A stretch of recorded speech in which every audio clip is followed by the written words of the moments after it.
evening and welcome to the Thai PBS World. Last week, in his address to the whole nation, Prime Minister Prayut Chan-o-cha said he would like to submit an open letter to 20 richest business people in Thailand. And today he has already done so. But he didn't ask for money, didn't ask for donation, but he would like to reach out to business community. In the Thai PBS World tonight, Kun Thep Chaiyong and me talk to Kun Korn Jatikawanit, former finance minister and Kla party leader, what he would like to tell the government. So why don't we start off by talking about the gesture from the Prime Minister, the fact that he wants to sit down and talk to the country's top 20 billionaires for ideas and advice on how to deal with the situation. Given that they control a significant percentage of the economy, in a way it's not surprising that the Prime Minister would want their advice and also want their assistance. There is actually a lot that they can do to help the Thai people. They control much of the modern trade, for example. So if they were to collectively agree to reduce prices in their stores, that would already be of great benefit to the Thai public. I'm sure there are other contributions that they can make. So as I said, one of the problems is how much of the economy the top 20 tycoons do actually control. But given that, it's not surprising that the Prime Minister wants their help. You would do the same, right, if you were in a position to deal with the problem? Yeah, I mean, I would talk to the top 20. I'd talk to the people. I'd talk to SMEs and small operators. I think it's time to hear everybody's views. And I think part of the Prime Minister's problem, frankly, was communication. The fact that he wants to talk to the 20 tycoons is not a surprise, as I said, given how much they control of the economy. But I think the way it was communicated made some people feel, well, why is he only talking to the super rich? And also, I think it reflects the perception that for the past 5 or 6 years since he's been in power, he has been working already very closely in economic affairs with the Thailand's richest. And in that period, they have gotten richer. The problem of income inequality remains with us Thais. So I think that was part of the background problem in terms of how that particular message was received. Not least also, the people who actually desperately want the Prime Minister's attention at the moment are the small and medium-sized enterprises, the SMEs. Aside from the general public who are clearly suffering, the SMEs are struggling. They're struggling with their cash flow. They're struggling, obviously, because almost none of them are able to continue to operate during this period. And for them, it's a matter of survival.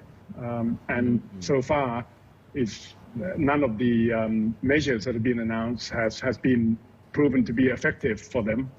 So I think there's a level of frustration on the part of SMEs as well. And so when the message came through that the Prime Minister wants to spend more time with the tycoons, I guess some people feel sort of left out. So it's a message, that's a problem. I think it was a mood and tone, yes. Yeah. Kun Korn, so if you were asked, what would you like to tell the government? Well, what I've been saying to the government from the start is that primarily this is a cash flow issue, both in view of the general public and also from the, as I said, from the perspective of the SMEs. The large corporations, we're all suffering, but the large corporations at least have access to capital, access to financial loans and so on and so forth, and arguably also access to the capital markets. But SMEs and the general public, they don't have similar access, nor do they have similar stored up cash flow and for them, therefore, it's a matter of survival. So any measures that the government introduces needs to address the issue of cash flow. Unfortunately, this hasn't happened. For example, for SMEs, we identified three main costs that is depleting their cash flow daily. The most important one is obviously payroll. The second one is loan services, and the third one is rent. So we've suggested, for example, that the government come up with a policy not dissimilar to some other countries, whereby they subsidize salary payments, especially for SMEs. So it looks like you believe that it's the SMEs that are in the most dire condition that certainly needs the most attention from the government at this moment, right? Well, from a business perspective, yes, but also bear in mind that if you really want to ask businesses for help with regards to employment retention, you really don't want to go to the top 20 tycoons. You want to go to the SMEs because, as we know, 90% of high staff are employees of SMEs in this country. And so they are at risk. And by helping SMEs with their cash flow, what the government is also getting in return is control on the level of unemployment.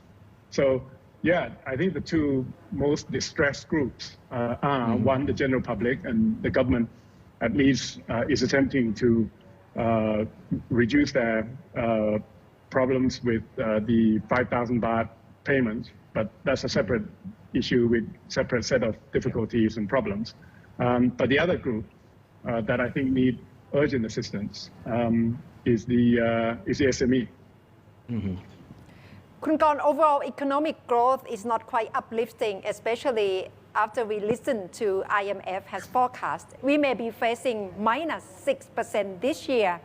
And what would happen in the medium term to revive the whole economy, not only in Thailand, but globally? Well, before we talk about revival, I think we need to address the issue of survival. And that's why I keep on stressing the importance of cash flow. Without cash, forget revival. We need to talk about rebirth because everybody will be bankrupt, I think, within, frankly, a month or two.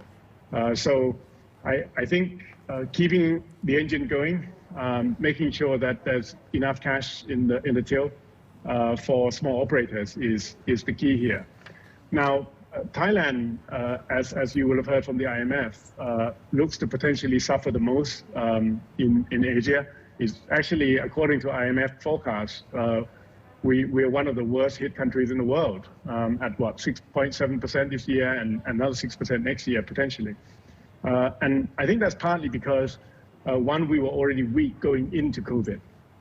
We were one of the slowest growing economies in Asia even before COVID-19 reared its head. And going out of it, we are more exposed because we're one of the most open economies in Asia. We depend a lot on international trade. We depend hugely on tourism. And both of those obviously are the sectors that are going to be impacted by the reduced global demand. That's the view from Kun Jatikawanit, former finance minister. And that's all from Thai PBS World tonight.